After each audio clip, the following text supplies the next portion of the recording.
Assalamualaikum warahmatullahi wabarakatuh. Waalaikumsalam warahmatullahi wabarakatuh. Perkenalkan, saya dari kelompok 6 ingin mempresentasikan pengukuran risiko secara statistik bersama kawan saya, yaitu saya Dian Adila.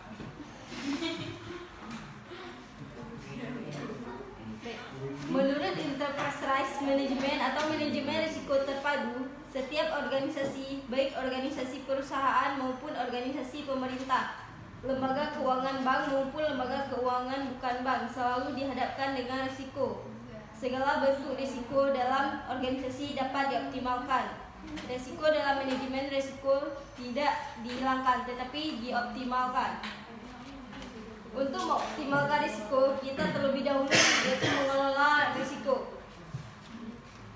Untuk mengelola risiko, kita harus mengidentifikasi risiko, mengukur risiko, memilih metode pengendalian risiko, dan melaporkan risiko dengan signifikan yang dihadapi oleh sebuah organisasi. Menurut Tresman, Gustavo Hoyt mengemukakan bahwa manajemen risiko itu sendiri sebagai suatu proses yang berkesinambungan dan selalu terdiri dari tahapan-tahapan. Mengenal pasti risiko, banyaknya potensi risiko yang dihadapi oleh orang